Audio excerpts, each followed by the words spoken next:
generation.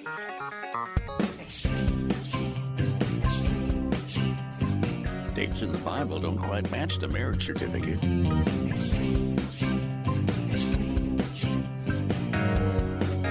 Uh-oh.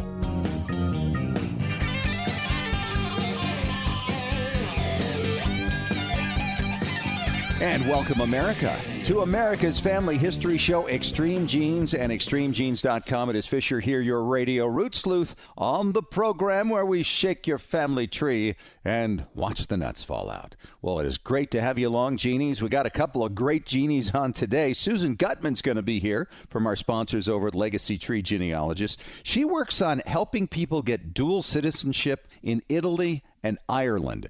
And you won't believe the benefits of doing that, particularly in Italy, and maybe some of the penalties of doing it in other countries. She will explain the whole thing coming up in about 10 minutes. Then later in the show, one of my favorite segments from a past show, it's Leann Walker Young. She is the daughter of a former coach of the Chicago Cubs who died when she was just 3 years old.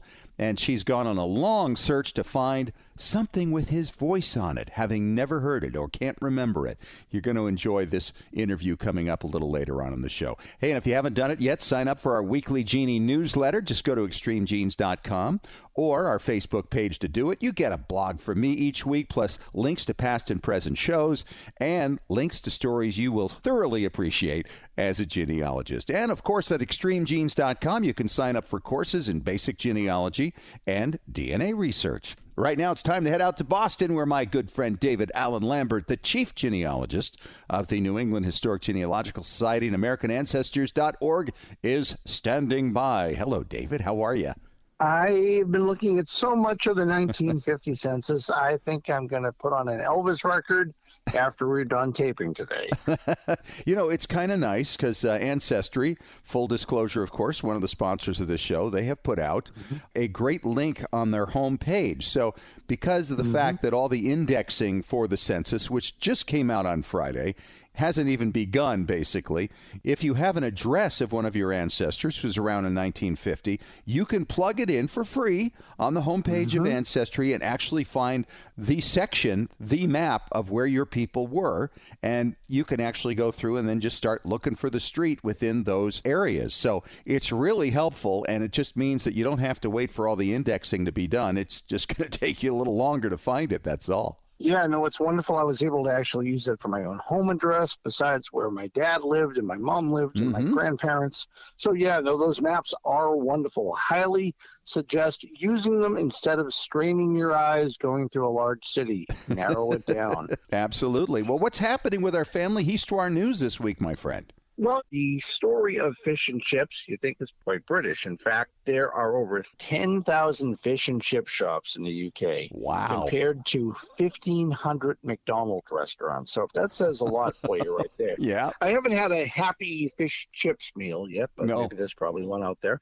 But the story behind it is not British at all. Really? It actually goes back to the times when Jewish settlers were coming in the Middle Ages, and because of the Sabbath, you would prepare your fish in a batter so it would be preserved and, still moist underneath. So, yeah, it's actually a Jewish meal brought to the UK and very popular as a meal that I have when I go there. That's amazing. I mean, we're talking hundreds of years here. I had no idea. Interesting. Till the Middle Ages, at least. Yeah. Well, in Massachusetts, we sought after larger fish and chips with our whaling vessels. And actually, one of our lost whaling vessels was just found down in the Gulf of Mississippi, right where the river comes in. And it is a boat that was made 190 years ago. They were using technology to try to map that area. And there's a wreck from 1836 that nobody has seen since then. There's a stove on board, which is sitting on the sea bottom, that was used to cook up the whale blubber and turn it to oil. And so it's quite an interesting find and a connection not too far from where I live. Well, Notre Dame in 2019, I think I broke my heart because I went later that year to Roots Tech London, and when I crossed to France, I wanted to go inside Notre Dame. Of course, I will now have to wait. But they're doing a lot of excavations. In fact, they actually found a human-shaped sarcophagus underneath the foundation. This lead sarcophagus had buckled from the weight of the church, but it's still sealed. So who knows who lies in that crypt. But they found statuary and whatnot. But this is just a great story, and you can find it on Smithsonian Magazine.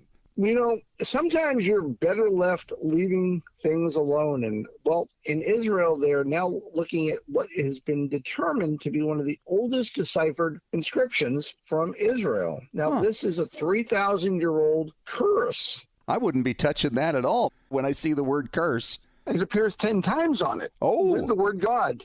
And it's like, I think that I would just set that down in a museum and walk away. Yeah, I think so. Otherwise, you wind up in a movie. Yeah, that's probably not something I would hope to find in my family archives. Hey, have you ever wondered why the Vikings left Greenland? Is this a joke? Is this a setup? Oh, yeah. This is a setup. Where do you think they went? Why do you think they left? To get to the other side of the ocean. That's probably one idea. But most people and climatologists and historians believe it was because it got too cold.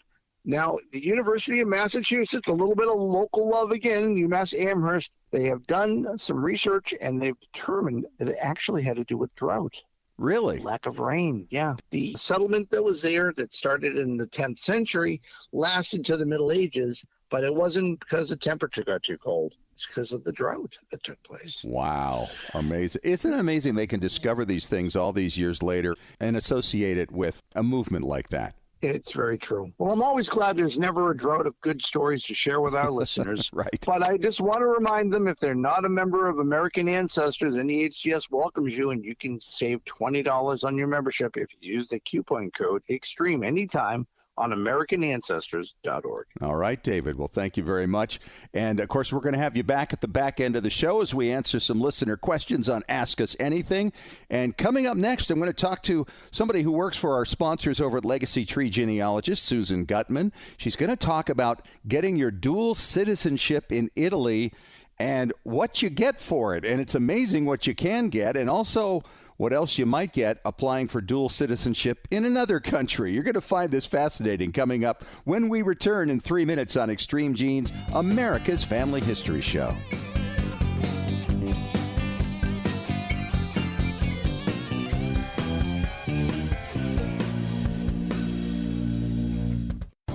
Unknown parentage, lineage society membership, building your family tree, leaving a legacy. Regardless of your reasons for hiring a professional researcher, Legacy Tree Genealogists can help you discover your family's past. Their genealogists are highly rated in their field with specialties in DNA analysis, historical context, and forensic genealogy. For nearly 20 years, Legacy Tree Genealogists have created thousands of professionally bound and digital reports for families like yours around the world. So whether you've hit a brick wall in your research or are just getting started, Legacy Tree Genealogists can help you tell your story and preserve it for generations to come. To receive a free estimate for professional research, visit legacytree.com or call 1-800-818-1476. That's 1-800-818-1476. We'd be happy to talk to you. Legacy Tree Genealogists. Hey Genies, Ancestry now has an exclusive partnership with PhotoMine, the leader in photo scanning and archiving. What does this mean to you? Well, imagine inheriting an old photo album and you want to digitize all the images. Up until now, you'd have to remove the pictures, place them in a scanner, crop them, and perhaps use Photoshop to improve them. Now, by using these amazing PhotoMine tools from Ancestry, you can use your phone to take a picture of an entire page from your album. The tools will automatically separate and crop each picture, improve focus, and restore color or colorize your images. Then you can assign which picture goes to which person on your tree. If you've been waiting years to get around to the tedious project of scanning your old albums, it's been worth the wait. No more pulling your photo albums apart and trying to reinsert the pictures back in proper order. No more tearing of your old photos while removing them from those so-called magnetic albums of the 1970s. Sign in to Ancestry through their mobile app to try it out. Hey Genies, it's Fisher here, and my shiny new ExtremeGenes.com website has been described as having that new car smell. I love hearing that.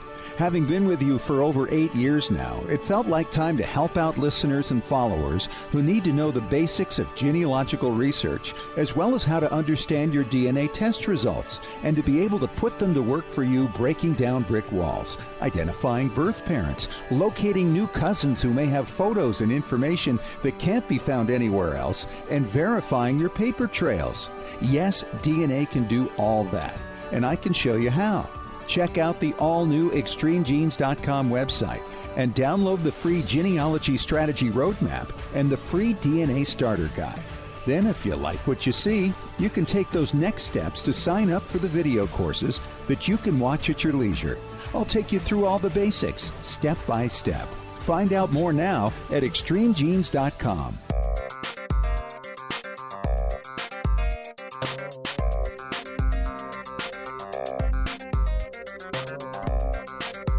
Hey, welcome back. It's America's Family History Show, Extreme Genes and ExtremeGenes.com. Fisher here.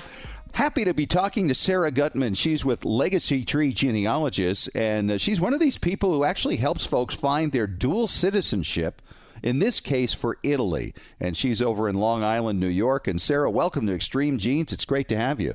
Thanks, Fisher. It's great to be talking with you after listening to you for years. Very excited. Well, thank you.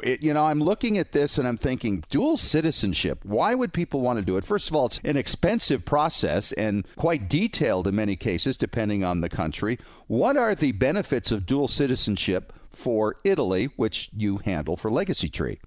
Well, there's actually a lot of really great benefits for Italy and also for Ireland. A lot of people like to get their Irish citizenship.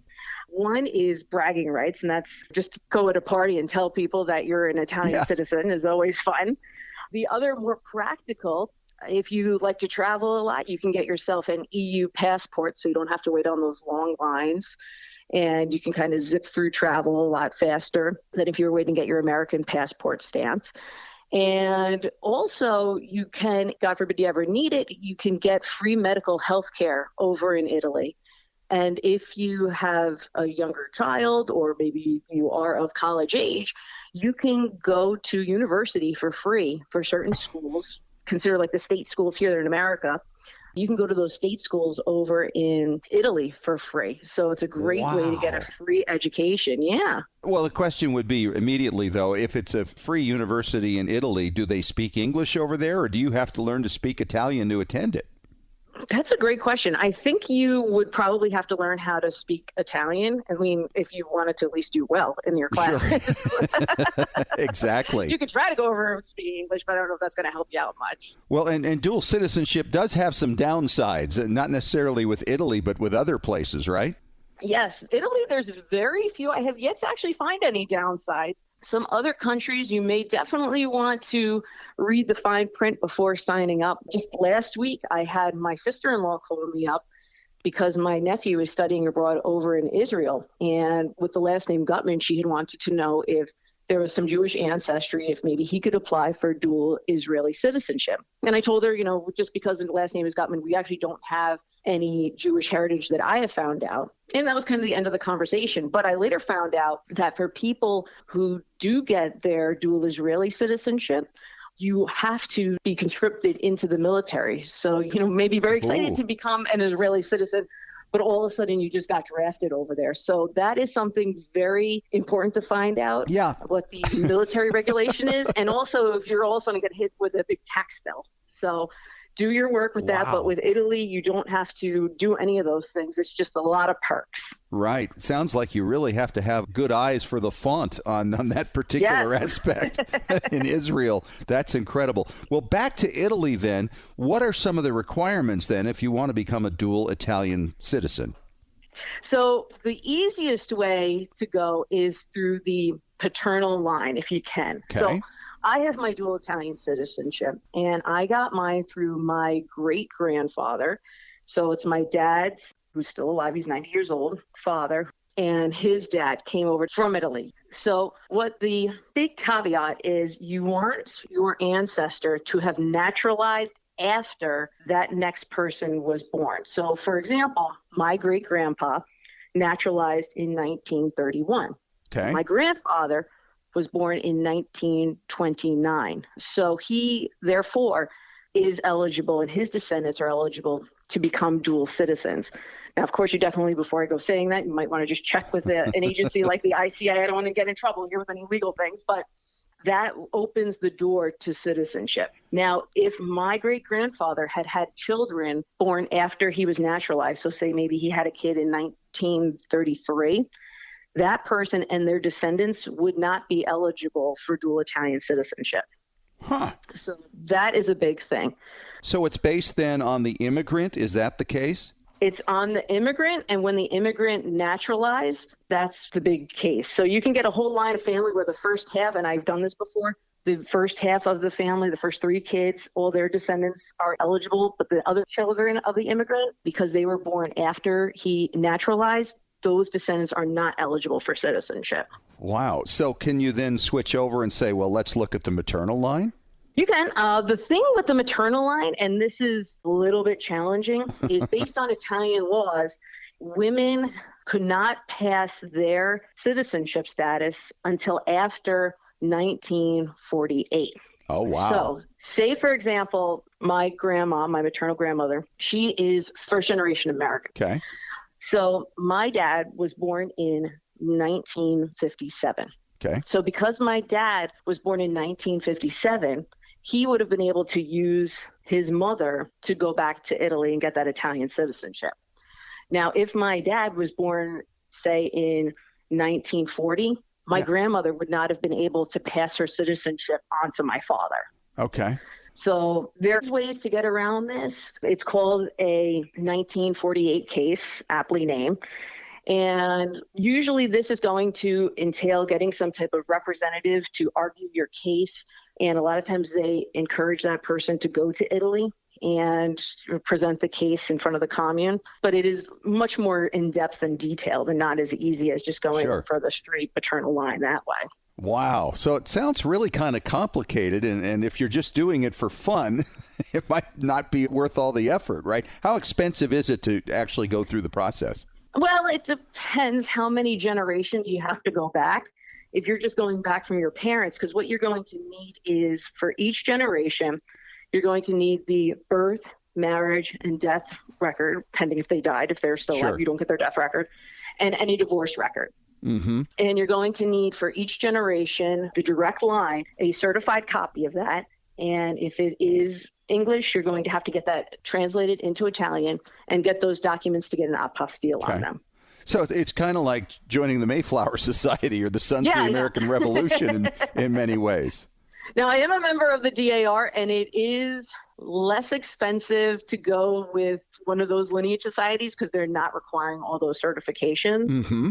So it can get expensive. Your best hope is that you're a first generation American. Sure. And you don't have to go that many paperworks to get that. Right. But if you're going back several generations, it can get pretty expensive and time consuming. But people like myself, we love doing this. So it's fun for us, and it might be a little bit challenging for other people, but it's totally worth it. Absolutely. I think. Yeah, absolutely. So I'm thinking now, Italy didn't really become Italy till what, like 1860 or something? Yep, very good. Yep, 1860. So I think of Italy as one of those ancient places that has just been around forever. But Italy as we know it has only been around about 1860, 1861, because there were the different kingdoms and they unified to become Italy. So you want also your immigrant ancestors to have been born after 1860. And that's usually because of when people were immigrating to this country. I think most people do fall. I've yet to find anybody that has been not accepted for that reason. So that is also something just to consider, that you want to make sure that your family members was in Italy. And what is really great about doing Italian research is the Italian Archives website is online and it's free. Mm-hmm. So it's Antonati. And if you teach yourself a little bit of Italian, if you go on Google and kind of look up some of those keywords like birth, marriage, and death, you might be able to look and see if you can kind of decipher some of these records yourself. Now, the big thing, and this is the hardest thing for most people, is figuring out what village their family came from. Yeah. That's the hardest part. Because one thing that we take for granted in this country is that, if you're born in New York or California, there's a pretty good shot that you'll be able to find those records. Yeah. But in Italy, as with a lot of European countries, you have to know the exact village to go looking for those records. Sure. So that's where a lot of my day comes in, is I look at a lot of American records to try to figure out where people are coming from Italy. Well, and this is obviously what any genealogist goes through, just tracking their ancestors. Getting back to the home village for any place over there is often very difficult. But fortunately, we have a lot of records. Naturalization records will do it sometimes.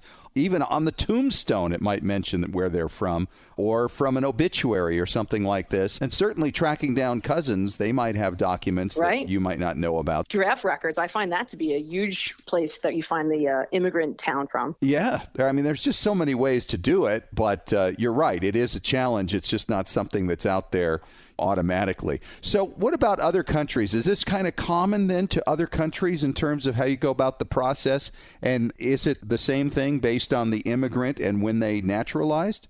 With Ireland, it is. With Ireland, and my colleagues at Legacy Tree, they can speak more to this. I just don't know this because my other side of my family is Irish, and my mom's always calling me, and she's asking me, do you know if I can get Irish citizenship yet? And she can. I don't know why she keeps asking me this, but your grandparent has to have been the immigrant. So that's the line. So you're only able to go back about 2 generations with Ireland. And I have been told that is a little bit of an easier process, maybe because you're not venturing back so many generations as you could with Italy. Right. But that is similar. And I'm not quite sure of what is available in other EU countries, but they are out there. And also you could get English dual citizenship too. It's a fascinating thing. Dual citizenship, and of course, another great service from our sponsors over at Legacy Tree. So, Sarah, thank you so much. This has really been interesting stuff. Thank you. And it's great talking to you. You too, and appreciate all the information. I'm sure a lot of people's heads are swimming right now thinking, what about my country? Could I do this? And what's the benefit? And what's the downside? And be careful you don't find yourself in an army all of a sudden, Right. It could be a very frightening thing. Thanks for talking to us. Thank you. Have a great day. And coming up next, the story of a woman's long journey to find the voice of her late dad. When we return in 5 minutes on Extreme Genes, America's Family History Show.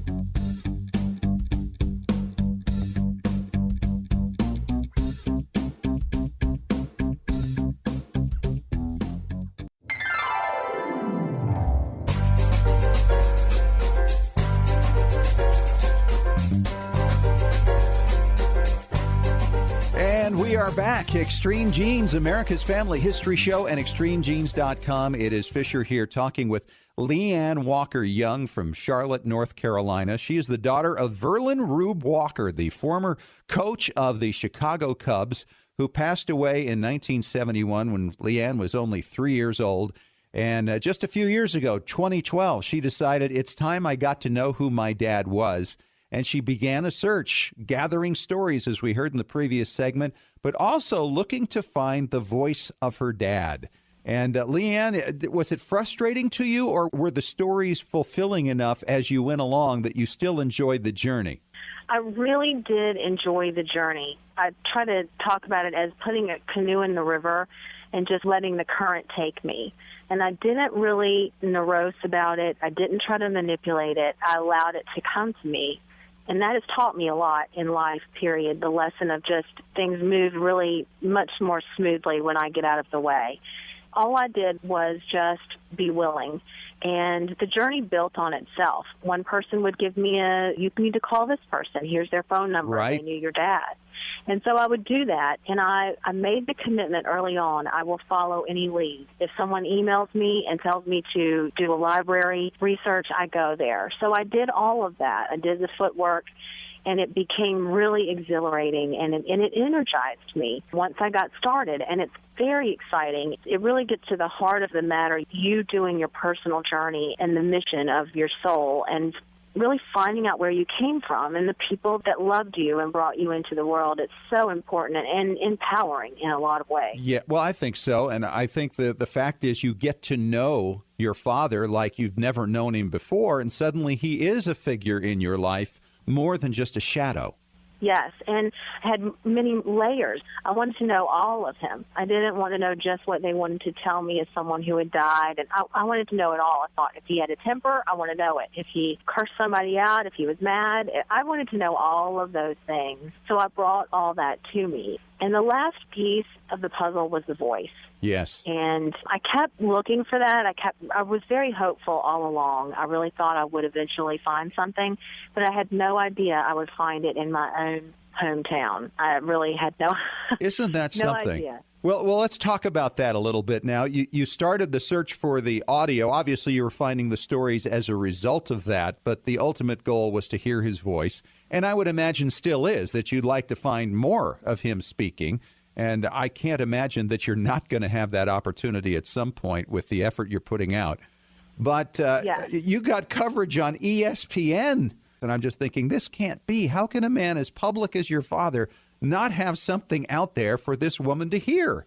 It's true. And I have a whole group of men, I think by nature, are hunter-gatherers. Yes. And so where I don't like to look on eBay, I have a whole gang, a gaggle, a team of men who follow my blog, and they search eBay, and they'll go to radio shows and all this stuff and collectors organizations, and they will look for me. I have eyes and ears out there, so that's miraculous and amazing.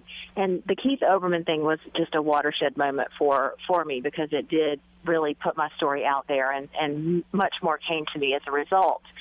And I do believe there's still something else out there, but the fact that it was the tape that my mother had put away and forgotten about in her own garage and was recorded in my own hometown, when my father asked Bobby Richardson, the Yankees second baseman, to come and speak at a church.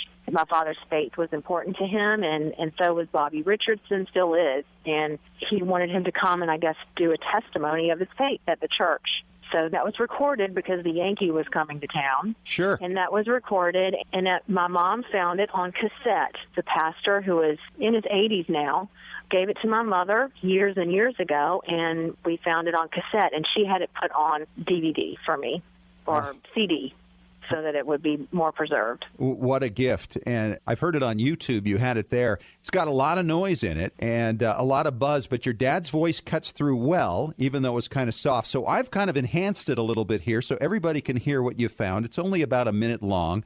Your dad introducing Bobby Richardson at a church in Lenoir, North Carolina, back in 1969. We're very fortunate to have with us this morning Bobby Richardson, a great second baseman for the New York Yankees for many years. I told Bobby that this was great Yankee territory, so he can feel at home. And also I'd like to introduce his daughter, Christy, sitting down here in the audience. Christy, would you stand up, please? Bobby was a great baseball player.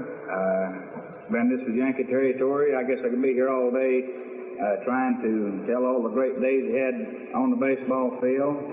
And most of you Yankee fans would already know about it.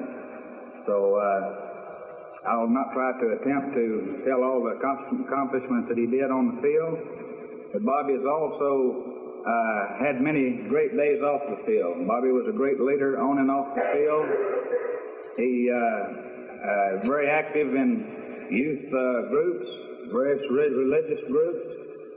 And in my lifetime, I guess Bobby is the most respected player in baseball. Wow. What does that make you feel like when you hear that? Really, the first couple of times I heard it, I was completely blown away. I still get a little teary-eyed when I hear it because I still want more. I want to hear him talk to me. That's kind of where it goes. That's where I go in my mind. I'm so grateful that I have that sound of his mountain accent, and he was made fun of so much for that accent and being such a Southern boy and simple man. It just really takes me right to, the heart of what I really want, which is him. I'll bet. And you've probably played it 1,000,000 times since you found it. Yes, I have. And I'm sure to some extent it does speak to you. It does. I really just am mesmerized by it, actually. It sounds, I always thought his voice would be more grovelly and low, I guess because he was an athlete. Sure. But the more I listen to it, it's gentle and sweet, and it matches who I've been told who he was. And I'm glad I didn't find the voice first off, because I wouldn't have gone on that beautiful, beautiful journey to search it. And And the journey really was the treasure. It was what I needed to do to heal my soul. And then from this, you went on to Chicago and actually visited the hospital wing that is named after your dad. Now, what was his illness?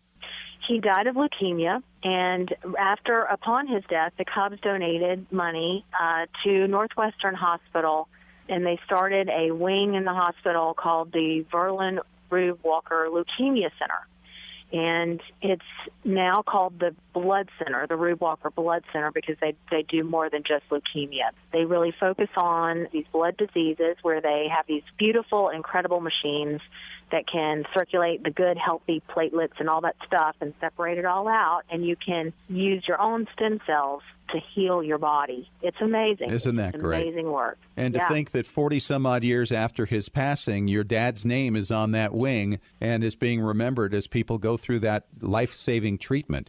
Yes, that simple boy who left high school, didn't graduate high school just because he wanted to go play Major League Baseball, has this legacy of this medical facility named after him, and he would probably laugh about that. And he would be so blissed out that people get healing under his name. It's something that maybe his death went to a good cause. He would love that. Well, it's been an amazing journey for you, Leann, and I so appreciate your taking the time to come on the show and talk to us about it, and to see that you've had such great success and fulfillment in what you've been doing. Yes, I'm honored you asked me, and this is my favorite subject to talk about. I love it. I encourage anyone to take this journey of their own. It's a beautiful way to honor your loved ones that have passed and heal yourself. That's a great way to put it. Perfect. Leann Walker Young from Charlotte, North Carolina. Thank you so much for coming on. Thank you. And coming up next, David Allen Lambert returns for Ask Us Anything on Extreme Genes, America's Family History Show.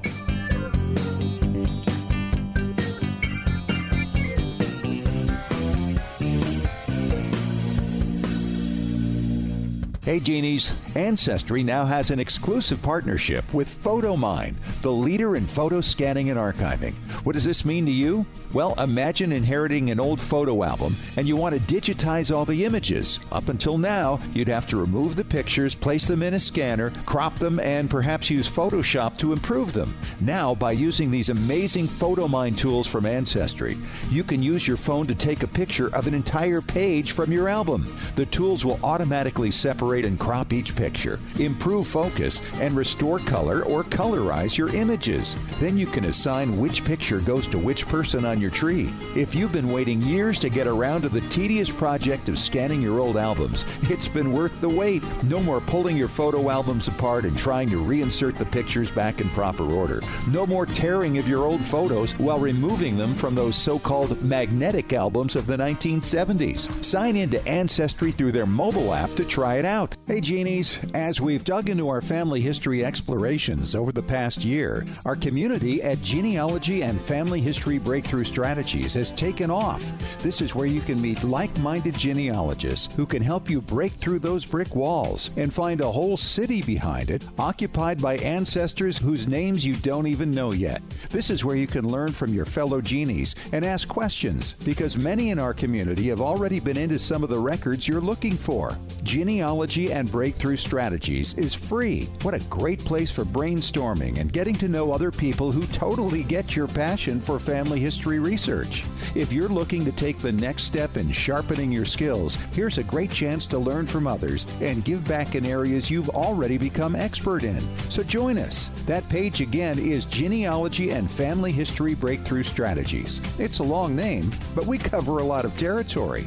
Genealogy and Family History Breakthrough Strategies. Genies, if you haven't done so yet, you've got to check out Ancestry.com's new Storytelling Creation Center, Ancestry Stories. Their story builder allows you to create a story with 6 different slide types, including a title page, a photo display page, including stock pictures they provide, and documents, and you can write a summary. And with those photos, you can add motion, panning left to right or right to left. For now, these stories can only be created on your iPhone, but Android is still to come and can be saved to your ancestors' pages on your trees. You can then access via phone, and in time, it'll appear on your desktop. You can also share it with family members and friends, whether or not they subscribe to Ancestry.com.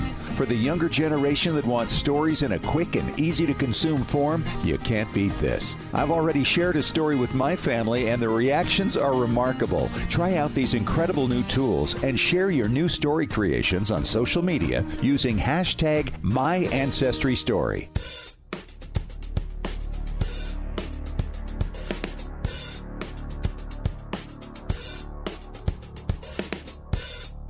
All right, back to work here. It's Extreme Genes, America's Family History Show, and ExtremeGenes.com. Fisher here with David Allen Lambert over there from Boston and the New England Historic Genealogical Society, AmericanAncestors.org. And David, our first question today comes from Guy in Medford, Oregon. And he says, guys, my wife said she heard you mention something about an online archive that has a lot of relevant old family history books. Where do I find this, and what all is there? I think he's got to be talking about the Internet Archive, right? Yep, archive.org. I use it all the time. Yes. And it's a wonderful site. And not just for books. It has movies. It has old TV shows. It has data files, audio. I mean, with books alone, 34 million. Yeah. I mean, it's kind of built after the ancient Greek library, the whole idea of trying to capture everything that was ever published. And it's amazingly searchable. You can search it actually just by doing a Google search. You might actually stumble on it that way.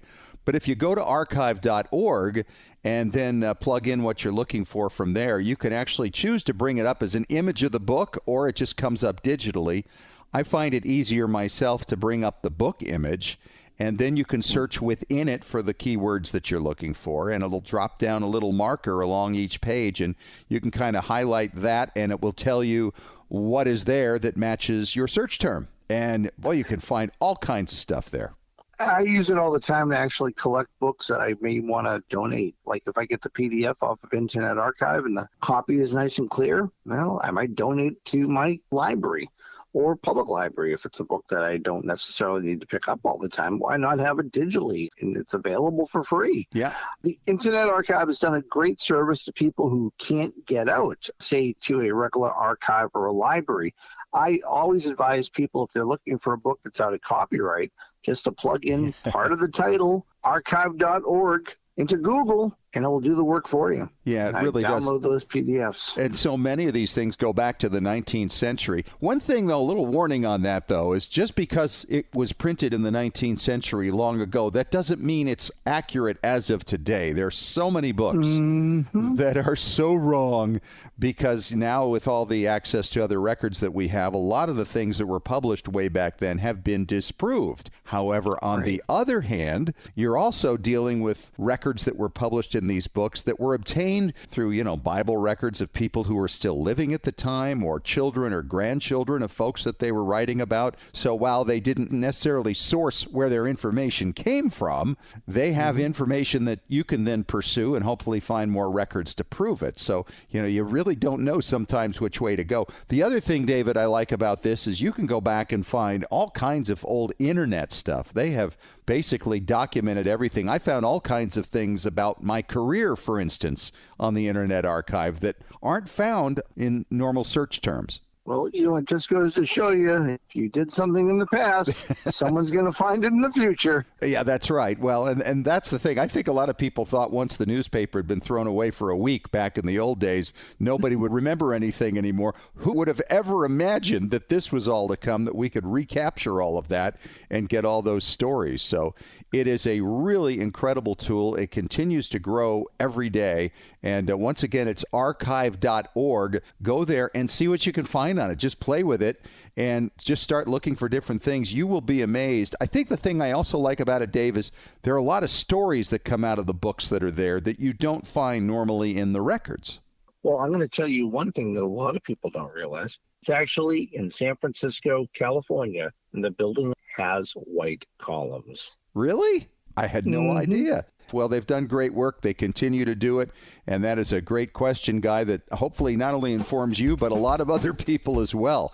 Good stuff. All right, we have another question coming up in just a few moments when we return in 3 minutes on Extreme Genes, America's Family History Show.